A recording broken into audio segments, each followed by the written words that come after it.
Okay, welcome again to today's webinar. This is a BioFlex professional webinar series. By that, I mean the content is designed a little bit more for healthcare professionals, and my recommendations revolve around our professional equipment.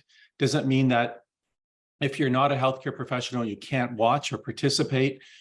My recommendations, I can sort of comment if you're using a personal system, but again, these are mainly geared towards healthcare professionals.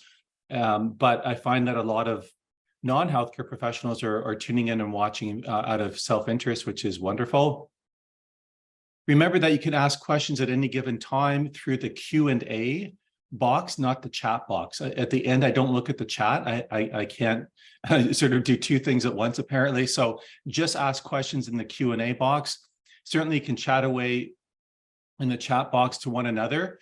And in fact, it would be nice to know where everyone's from and if you're using BioFlex, that kind of stuff. So let's get started. Oh, by the way, as I always say, these webinars are recorded. And then within a week or two, we upload them onto our website. So they're always there, but you'll also receive an email. As long as you register for the webinar, you should receive an email that has a direct link to the YouTube webinar edited version as well too. All right, so let's get started. This is a really fascinating topic and one that comes up a lot in photobiomodulation. So I want to address it because I think it's quite interesting and has a lot of future potential applications. Doesn't necessarily mean we're there yet or we understand all the implications, but I think we have enough information to have an educated guess, you might say, as to how to use photobiomodulation to stimulate stem cells. So I'm going to talk a little bit about what's referred to as regenerative medicine. And then I'll touch on what stem cells are, the different types, where they're located, that kind of thing. So some of you probably already know this, or you may know it, but a review is always a good idea. And then I'm specifically going to talk about mesenchymal or bone marrow stem cells and their importance with respect to photobiomodulation. And then I'll talk a little bit about the research, and there's actually quite a bit of research. I only touched on a few papers, but there's a lot. And then specifically, okay, that's great, but how would you use the equipment? And I'm going to make some suggestions. Remember that this is an off-label, use of photobiomodulation. We don't have any specific indications through Health Canada or the FDA. No one does, because this is still pretty experimental.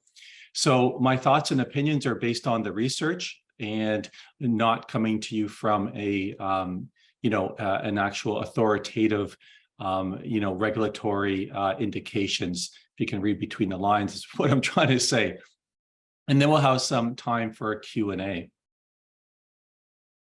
Okay, so regenerative medicine is quite interesting. And, Japan it had a breakthrough, I think, in the early 2000s. I'll mention that coming up. So a lot of the research early anyhow came out of Japan, and there are a lot of clinics there where, you can go and get stem cells injected, taken out of your body, reimplanted different areas. And sometimes they make a lot of different claims and so forth that may not necessarily be, 100% proven by randomized clinical trials, but there's probably good evidence to suggest that may be helpful. So definitely in Japan, you'll see a lot of clinics that specialize in regenerative medicine, especially with respect to stem cells. Now, regenerative medicine, as I'm sure you're all aware, is a type of medicine that helps to regrow, repair, or replace damaged or diseased cells, organs, or tissues. I mean, many of us have heard about stem cell injections for, say, arthritis, where you're trying to stimulate cartilage growth, for example. And they can use stem cells for helping macular degeneration in the retina. There's research being done on that. Stem cells, and I'll get into this, have the ability to help repair different tissue types, and that's what makes them so fascinating. So typically, stem cells are a big part of regenerative medicine. There's also tissue engineering and harvesting and production of artificial organs, which I guess if you have a 3D printer, maybe you can start to do that a little bit. Now, stem cells, these, of course, are unspecialized cells of the human body. That is, they're able to differentiate into any cell of an organism and have the ability of self-renewal. Of course, they exist in embryos and as well as in adult cells. And there's a few main categories. One is called pluripotent stem cells. Now, these are embryonic stem cells. There's also a term called induced pluripotent stem cells that I'll talk about as well. It's the embryonic stem cells that tend to have a lot of ethical issues with respect to harvesting and using in humans, that kind of thing. A lot of the research was done, of course, in mice, in embryos of mice, but they're going quite advanced on how to actually harvest embryonic stem cells in an ethical manner, and then able to use those to harvest them. And then there's what's referred to as non-embryonic or somatic stem cells. Sometimes these are called adult stem cells. A little bit of histology or sort of embryology that we're all familiar with. You know, you have your fertilized oocyte, and then that eventually starts to turn into something called the blastocele, this big round embryo egg that starts to form. There's an inner cell mass. This inner cell mass is what then becomes and differentiates into the mesoderm, ectoderm, and endoderm. And these are, of course, done by embryonic stem cells that can, literally turn into anything. So it's the inner cell mass which has these these pluripotent stem cells that can basically turn into different things. And then they turn into specific tissues, lungs, liver, brain, skin, those kinds of things as well. So I think we're all kind of familiar with that. So just now, if you can understand the flow of things here, we have an embryonic stem cell at the very, very beginning. That's called a totipotent embryonic stem cells. It can turn into anything and everything. Then it turns into pluripotent embryonic stem cells that then further differentiate, as I mentioned. And then those turn into what's called multipotent stem cells or adult bone marrow cells, and they turn into other specific cell types. And what's interesting, as I mentioned, I think it was 2006, there are a couple of Japanese scientists. You can see their names here. I'm not going to try to pronounce them. And they discovered that it's possible to reprogram multipotent stem cells, adult stem cells, back into pluripotent stem cells. So in other words, back into what's almost considered to be a human embryonic stem cell. And these are called induced pluripotent stem cells. Induced meaning artificially done. But the advantage of this is that these cells, once you go back from multipotent to pluripotent, they can literally, you put them anywhere, and then they can differentiate into any specific tissue that you're trying to repair, right? Cartilage, bone, you name it. And so there's an advantage to doing that. So this was a real huge breakthrough in stem cell research. So stem cells are important because they can act to help repair internal body systems. The replenishment and formation of these new cells are unlimited. So essentially, as long as you're living, you will have stem cells. Now, the number of stem cells and location and so forth, well, that gets a little bit trickier because lots of things affect that. So stem cell activity obviously does depend on where in the body or what organ we're referring to. So in bone marrow, for example, the division of stem cells is fairly constant. But in organs like pancreas, for example, their cell division only occurs under specific physiological conditions. In other words, they're quiescent. They don't do anything until there's an issue, and then they sort of leap to life, you might say, to help repair. Now, this is probably the most critical part of our understanding about stem cells and photobiomodulation, and it has to do with what's referred to as mesenchymal stem cells, or MSCs.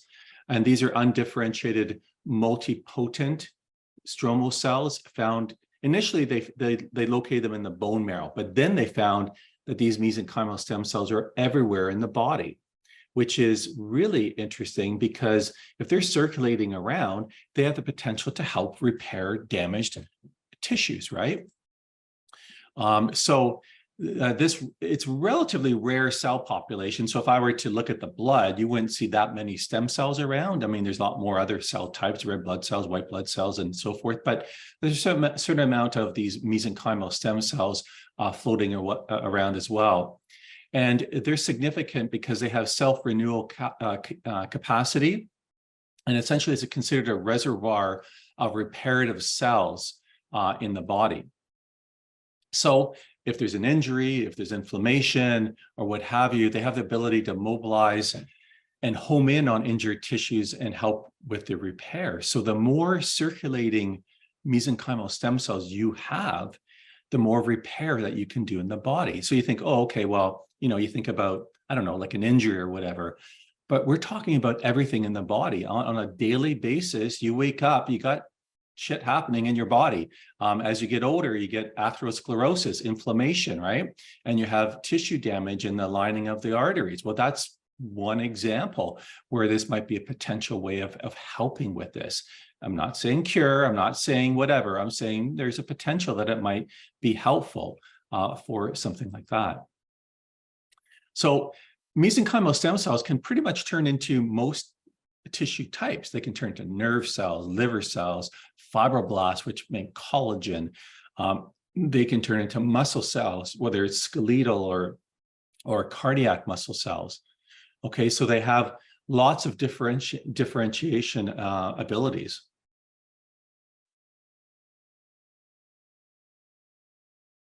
Now, as far as regenerative medicine, mesenchymal stem cells have been used in all sorts of different clinical applications, such as helping to repair bone and cartilage and skin and wound healing, nerve repair, heart regeneration, immune disorder treatments, you name it, they're starting to use stem cells and starting to see. Now, oftentimes the research lags behind the clinical applications that doctors and clinics are using it for. Unfortunately, they're not always forthcoming with the efficacy because they don't really know, right? Anecdotally, you can't really say to any great degree, and there's not enough randomized control trials. But of course, people are either desperate or they have a lot of money and they want to try it. And typically there's no downside, but of course, with any medical procedure, there's potential side effects, everything from infection to bloodborne diseases to ethical considerations, that kind of thing as well. Now, what's really interesting is that photobiomodulation therapy has been shown to increase the number of circulating mesenchymal stem cells, and that's really what this webinar is about. So to refresh your memory, I'm sure you've seen this a million times, photobiomodulation works in many ways, but one of the ways it seems to work is in mitochondria. And it has an effect on oxygen binding, nitric oxide release, ATP production, reactive oxygen species, lots of different moving, ticking pieces here that I've talked about a million times. And so it's this mechanism here that they feel, and it's interesting, I'm going to talk about the mechanism of how PBM might actually help with stem cell proliferation, because stem cells normally just sit there and do nothing. They're actually in what's called a hypoxic state, but I'll talk about that shortly. We do know that photobiomodulation is used typically in two ways, and usually in one way: direct absorption by injured tissues, helping them to repair. And that's how we would use it, directly on injured muscle or tendon or ligament or whatever we're doing. Of course, if you stimulate blood or bone marrow, which is kind of what we're talking about today, we'll get into that, is that it may affect the number of circulating mesenchymal stem cells. And the more the merrier out in the bloodstream, the more the capacity to repair. By the way, I'm going to go over time. I know it right now. It's 12:30, so just so you're aware. All right, so this is a book actually published by two researchers. One, Professor Emeritus Michael Hamlin, out of the I think he's retired now. To be honest, I don't hear much of him, although he still publishes here and there. I don't think he's actively in the lab because I think he's pretty old. And Heidi Abrahams, I'm not sure if I pronounced the name correctly, from South Africa. And they had a whole book on photomedicine and stem cells, but there's two aspects to photomedicine. One is photodynamic therapy, which potentially can kill cancer stem cells in different methods, and then photobiomodulation, which actually can help stimulate normal stem cells. And that's, of course, what I'm talking about today. So this is referencing their book. So stem cells are usually quiescent, that is, they're kind of sleeping, and it's referred to as their hypoxic niche. That's the actual term given. Essentially what happens is, think about it's like hibernation, where the mitochondrial activity is quite low. So they're not expending a lot of energy, they're not really doing much, not really undergoing mitosis, they're kind of just sleeping until they get woken up. Now, what they hypothesize, that is Heidi and Michael Hamlin, is that the mitochondrial activity is stimulated by photobiomodulation. So in other words, when you stimulate these cells, the requirement for oxygen suddenly increases. And now these cells leave their hypoxic, which is low levels of oxygen niche, in search of more oxygen because they're kind of been woken up, right? So when they emerge from this sort of hypoxic niche, they're now exposed to all sorts of stuff going on in and around the body, and they start to trigger the cells to start to do things, right? And they start to differentiate and start to do their thing. So it's basically, you're taking photobiomodulation and you're waking them up. Now they can undergo regeneration, right? And create more of them and start to circulate more. And then now this might be very helpful for the body. Lots of research, as I mentioned. Here's another, well, this one's a specific paper published in 2015, and it was the effect of low-level laser therapy. This is, remember, that's the old term. Now the term is photobiomodulation, because it's not just lasers. In fact, I usually recommend LEDs to do this, but lasers can come in handy as well. On mesenchymal stem cell proliferation, and this was a systematic review, so it looked at a whole bunch of research. And directly quoting from this paper, they said that since the introduction of photostimulation in regenerative medicine, the effectiveness of other light sources has been tested.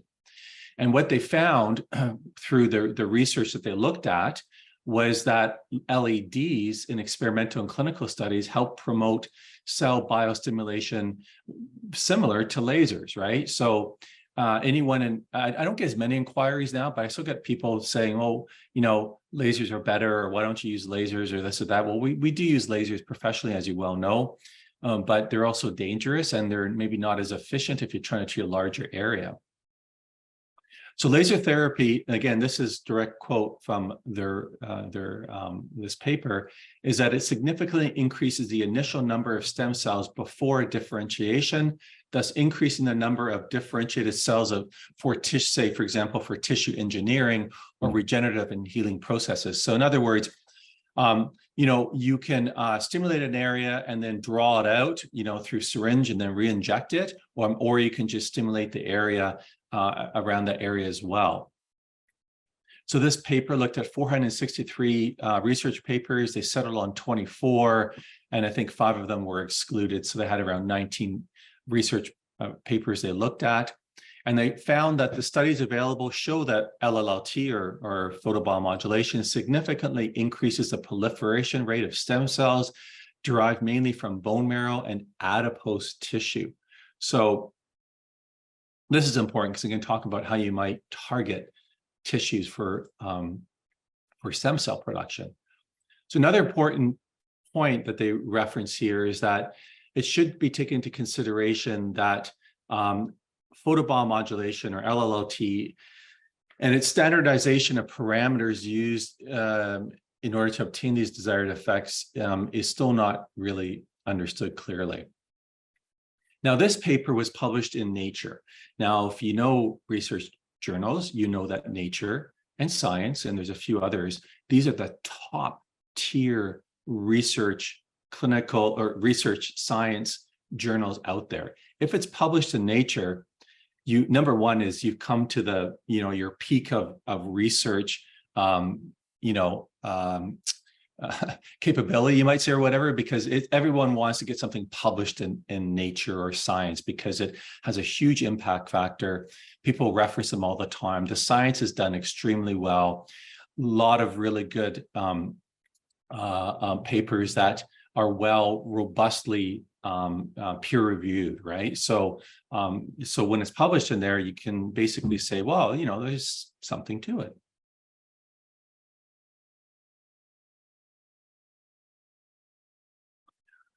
Okay, so this paper looked at 830 nanometers, sound familiar, right?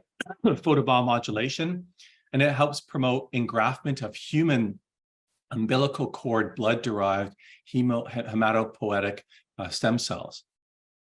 So hematopoietic stem cells from the human umbilical cord, this is where you take the umbilical cord after a baby's born and potentially harvest stem cells. So ethically, I think it's a little bit easier to digest, maybe.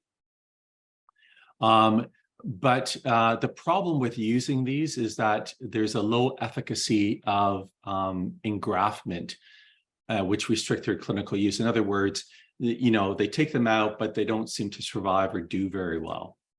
So what they reported here is that when they treated the hematopoietic stem cells, in basically a test tube before they injected, that it enhanced the ability for them to survive, right? Or the efficacy of their treatment.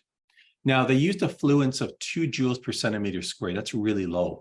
This is a test tube, though. There's no tissues in the way. And this is important to remember because when I make some recommendations, it's going to be much higher than 2 because literally you're taking the stem cells and that light can get directly to them easily, right?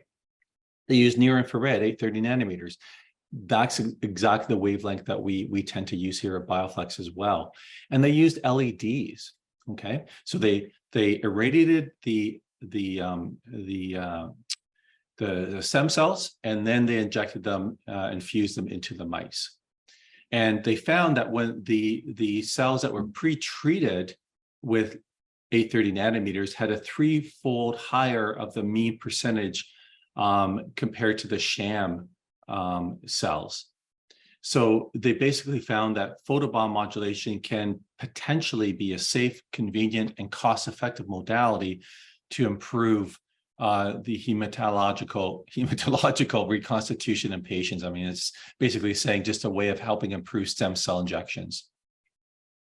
This last one I've mentioned a few times, but I find it such a fascinating paper that I always want to bring it up. It published in part by Yuri Oron and a whole bunch of researchers out of Israel.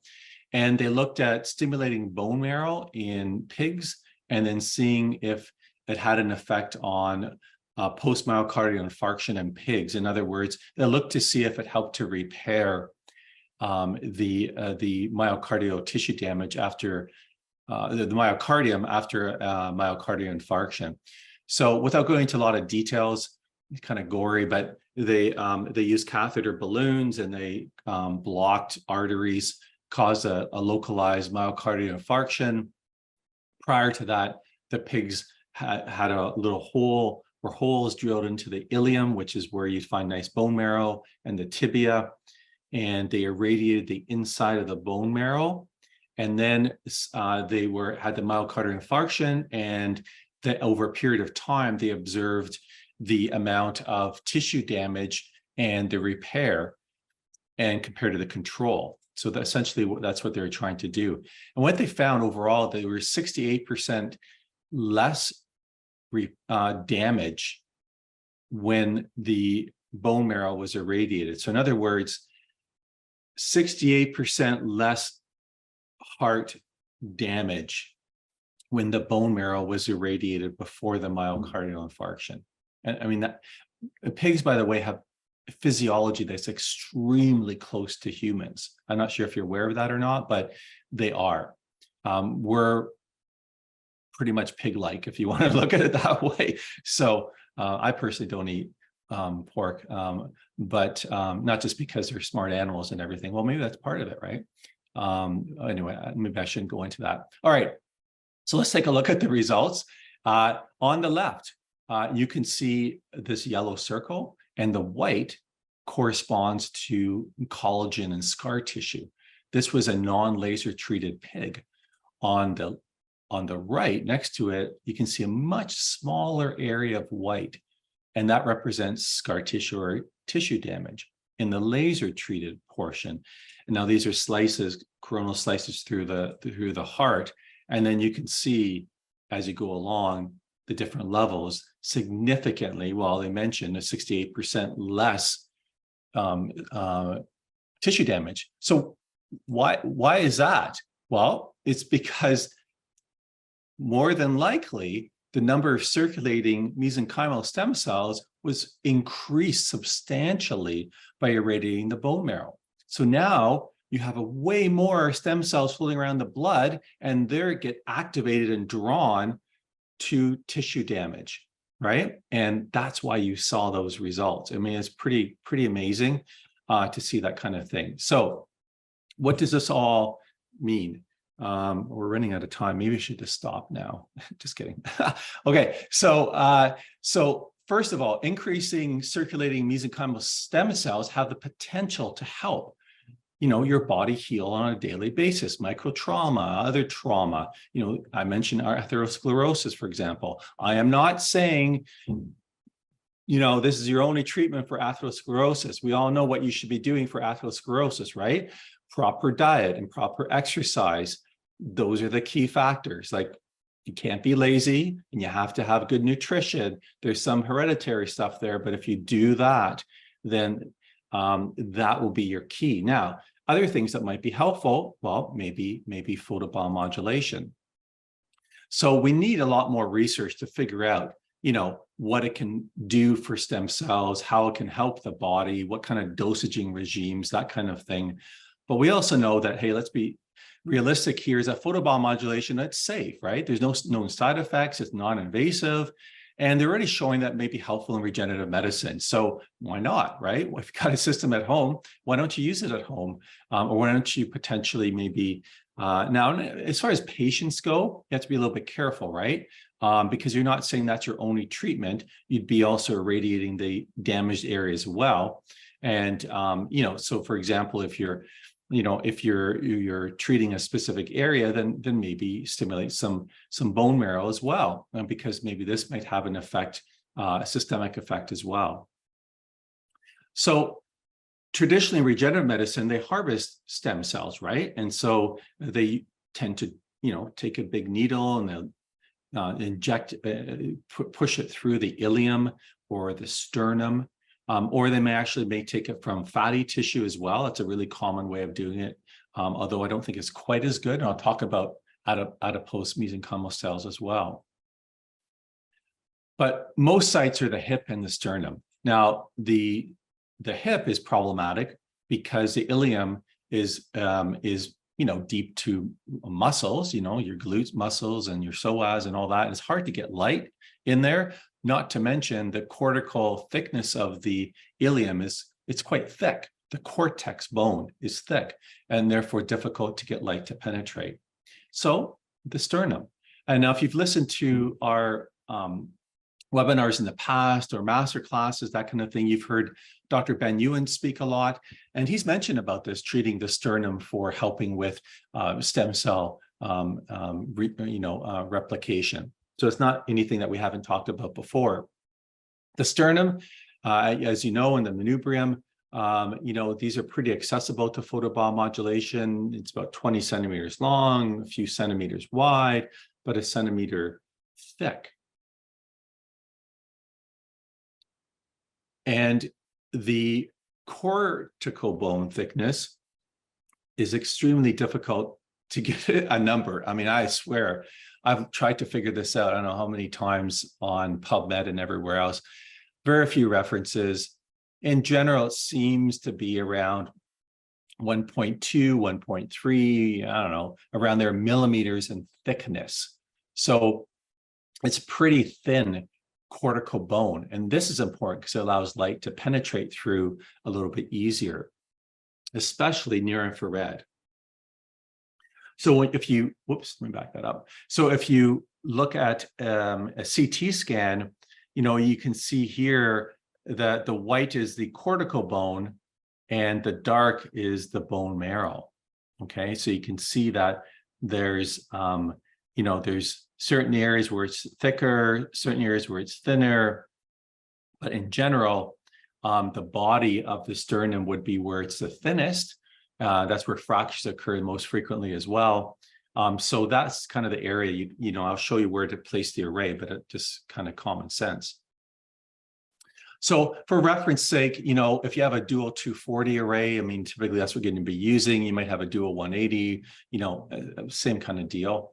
I think we're all familiar with the surface area, the power and the wavelengths and power density, that kind of scenario. So what I'm going to suggest, and now again, preface this by saying that this is just something you can try. You don't necessarily know what it's really doing, right? Because you're not taking blood samples and detecting the number of circulating stem cells, but theoretically it should be helpful. So, you would place the array directly over the body of the sternum. And you might say, well, why do you do red at all? Well, I think the idea with doing a bit of red first, maybe 3-4 minutes, continuous wave, is that it saturates the skin and the just subcutaneous tissue before the bone. And so those photoacceptors are the photons are being absorbed and stimulated. And therefore, when you follow it up with infrared, there's less receptors to block the light going down. So it might just help more of that light kind of make its way to the bone, to the cortical bone, and then deep to the cortical bone. So the dual array, maybe do up to 12 minutes, a fairly lengthy period of time. In fact, back in the day, Dr. Khan had an autoimmune protocol, and it is kind of similar. He had up to 12 minutes of the infrared. Frequency-wise, it can start at a lower frequency around 10 hertz. And duty cycle, and that's about 70% of the total power, is what I'd recommend. So if you look at trying to calculate what the energy density is, it's pretty straightforward how to do that. I mean, I think everyone knows how to do it. If not, you should review that. But essentially, you're looking at around, for that example, around 10 joules per centimeter squared. I mean, that's quite a bit more than the one I mentioned earlier in the cell culture. And obviously it would need to be more because you're going through skin and then through bone as well. Now, of course, you also have a laser probe. And to be honest, I think it's helpful to use a laser if you don't have it. If you just have a home system or whatever, then so be it. But if you have a probe, then I'd recommend using that too. I would set it to 100% power, holding it on one spot up to 20 seconds. If you did that, you'd be looking at a significant amount of energy density, but it's in a really small area. So the idea here is that you're getting light through that bone and having some of those photons actually make their way into the bone marrow. So 4 or 6 minutes should cover the entire sternum. You guys are pretty quiet. I don't see any questions in the background there, which is fine. Hopefully you can hear me. Maybe you're falling asleep, but anywho, what about adipose tissue? So there are what's referred to as adipose tissue-derived stem cells. They're kind of like mesenchymal stem cells, but they're found in the adipose. They also have the capacity for self-renewal. And then they can differentiate into obviously fat cells, but also other cell types, including chondrocytes, myocytes, osteoblasts, neurocytes, and other cell lineages. So nowadays, you will see stem cells being harvested from fatty tissue. They literally kind of like a liposuction, but for stem cell production. Light actually penetrates fairly well into adipose tissue. So the energy density might be a little bit less when you're tackling adipose tissue. So of course, you're going to place it over the abdomen. Probably 2 placements would be good over the subcutaneous fat. Some of us have more than others. But if that's not a fatty area, find a fatty area. And if you're super lean, then I don't know, there's always some fat around, right? Even in the belly, even if you have a 6-pack, there's still some fat. But anyway, for this area, again, 4 minutes of red, and maybe a little bit less time-wise, maybe 10 minutes of the dual infrared, and similar frequency and duty cycle to what I mentioned earlier. And again, you're looking at, in this case, about 8.4 joules per centimeter squared as the energy density. And if you have the laser probe, you could use it as well, but hold it for shorter periods of time because it's a little easier to access the adipose tissue, maybe 10 seconds per point, and just do different points over the subcutaneous fat for maybe a total of 4 to 6 minutes kind of scenario. All right, so upcoming events. I do have quite a few webinars coming up. Actually, there's ones posted for September as well. I just don't have them here. They should be posted soon. I have one on fibromyalgia. And then, by the way, I'm now doing 3 webinars a month. And the middle webinar every month will be on our new BioFlex Wave devices. So this, in August, it will be on the Nano, which, by the way, is a pretty cool device that if you want to, say, stimulate the blood, for example, like on the wrist, you could just pop it on your wrist. If you want to do some of these things I've just recommended, the output's pretty similar. You could put 2 or 3 or whatever on your sternum as well to try and stimulate. It's a little bit maybe easier than being tethered, right? Kind of scenario. And then I'm doing a laser therapy for chondromalacia patella in August as well. So those of you who aren't familiar with the BioFlex Wave, we have launched a new series of consumer devices, and they range from LED panels. And before you go, what, LED panels? You always said they were terrible. Well, I always said that they weren't necessarily for treating clinical conditions like biceps tendonitis or knee osteoarthritis. I wouldn't recommend them for that. But if you want a systemic effect on the blood and superficially, relatively superficially, not penetrating bone like the examples I gave, then the panels are really good because they treat a large surface area. And I'm going to be talking about these panels in September, along with other smaller handheld devices. I mentioned the Nano, and we have a brand new home system as well called the Miniport Home, as well as another version of that for professional, a Miniport professional system with a full functioning screen, which is a little bit different and higher tech than our previous system. So if you're interested, you can check out the website, bioflexwave.com. All right, so I see that you might have a few questions here. Let me see here. So with respect to using the personal systems for this, so I mentioned like 4 minutes of red, right? So you can kind of time it out. What you could do is use the HIP protocol. I think that's the longest one. It's about 10 minutes of red and infrared. So, you can turn it on, wait for 6 minutes of red to elapse. And then when you have about 4 minutes left, then you can put it on your sternum for 4 minutes of red, and then it will automatically go into about 10 minutes of infrared. So that might be an idea to try that. Question from Barbara, does this stimulate blood stem cells for those with low red blood cell or white blood cell issues?